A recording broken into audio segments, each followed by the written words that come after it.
kreativitas telah mengubah banyak hal, dari yang remeh menjadi sesuatu bernilai tinggi, dari yang biasa menjadi luar biasa.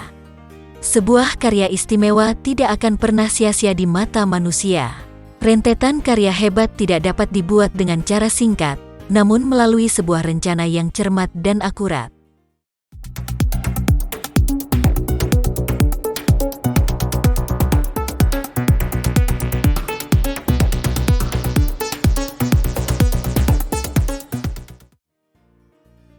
Merancang karya kerajinan. Assalamualaikum warahmatullahi wabarakatuh.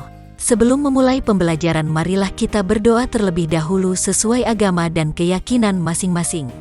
Untuk menghasilkan sebuah karya kerajinan yang baik, diperlukan sebuah perancangan yang matang sebelum proses pembuatan.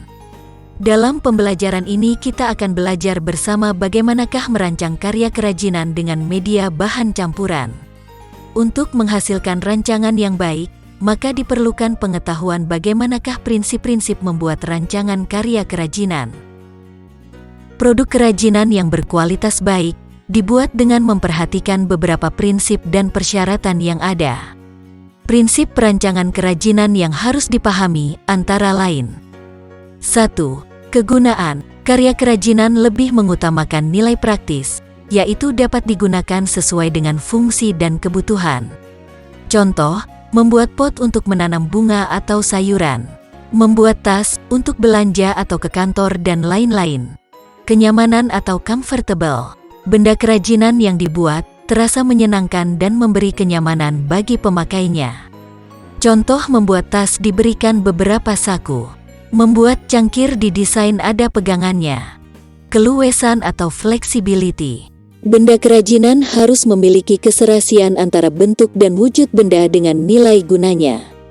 Contoh, sepatu sesuai dengan anatomi dan ukuran kaki. Keamanan atau safety. Hasil karya kerajinan tidak boleh membahayakan pemakainya. Contoh, mangkuk atau piring dari serat batang kelapa harus mempertimbangkan komposisi zat pelapis pewarna yang dipakai agar tidak berbahaya jika digunakan sebagai wadah makanan. Keindahan atau aesthetic. Benda yang indah mempunyai daya tarik lebih dibanding benda yang biasa-biasa saja. Keindahan sebuah benda dapat dilihat dari beberapa hal, di antaranya dari bentuk, warna, hiasan atau ornamen, dan kualitas bahan bakunya. Demikianlah prinsip-prinsip perancangan karya kerajinan. Jika kelima hal tersebut terpenuhi, maka akan diperoleh karya kerajinan yang memiliki kualitas baik dengan syarat didukung oleh prosedur perancangan yang baik pula. Prosedur merancang kerajinan dengan bahan campuran antara lain dapat dilakukan dengan berbagai tahapan sebagai berikut. Menentukan bahan. Bahan yang akan digunakan sebagai media kerajinan campuran perlu ditentukan sejak awal perancangan agar proses pembuatan karya lebih mudah. Bahan-bahan dapat dipadukan dari bahan alam dan buatan, dengan syarat dapat saling mendukung dan menyatu.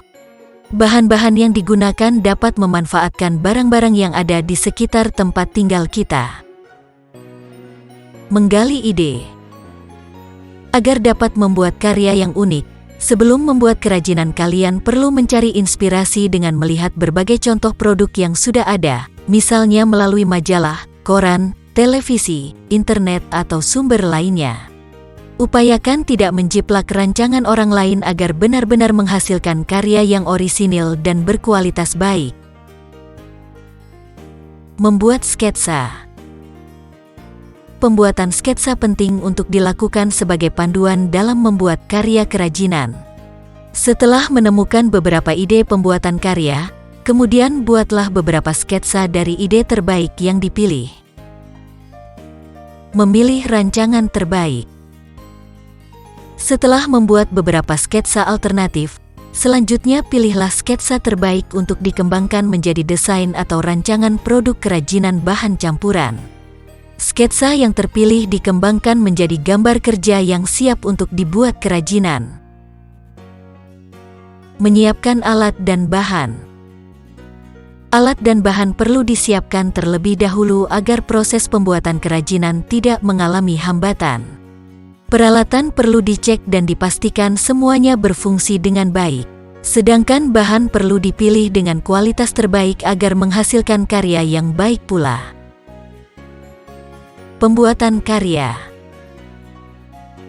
Setelah semua alat dan bahan tersedia, maka proses pembuatan karya kerajinan dapat dilakukan. Visualisasi dimulai dari pembuatan pola pada bahan kerja, pemotongan, pembentukan global, pembentukan detail sampai dengan finishing akhir. Evaluasi. Setelah produk kerajinan selesai, kemudian dianalisis dan dievaluasi. Tujuannya adalah agar dapat ditentukan kelemahan dan kelayakan produk tersebut. Evaluasi dimulai dari bentuk produk, pemilihan bahan dan teknik kerja yang tepat, warna yang digunakan, finishing akhir, dan kelayakan produk tersebut. Revisi karya. Berdasarkan hasil evaluasi yang ditetapkan, jika ditemukan kekurangan maka diadakan perbaikan sesuai rancangan. Namun jika sudah dinyatakan baik dan layak digunakan tidak perlu dilakukan revisi dan selanjutnya produk siap digunakan atau dipasarkan. Demikianlah, dalam pembelajaran ini dapat disimpulkan bahwa untuk menghasilkan karya kerajinan dari bahan campuran yang berkualitas baik, maka perlu dibuat rancangan kerajinan yang memenuhi prinsip dan prosedur perancangan yang baik. Prinsip perancangan yang baik terdiri dari 1. Kegunaan atau utility, 2. Kenyamanan atau comfortable, 3. Keluasan atau flexibility, 4. Keamanan atau safety, 5. Keindahan atau aesthetic. Sedangkan prosedur perancangan yang baik terdiri dari 1. Menentukan bahan, 2. Menggali ide, 3. Membuat sketsa, 4. Memilih rancangan terbaik, 5. Menyiapkan alat dan bahan, 6. Pembuatan karya, 7. Evaluasi, 8. Revisi karya. Demikianlah pembelajaran hari ini. Jangan lupa tetap jaga semangat belajarmu, banyak berdoa dan jaga kesehatan, agar cita-cita mulia dapat tergapai dengan mudah. Alhamdulillahirobbil alamin. Wassalamualaikum warahmatullahi wabarakatuh.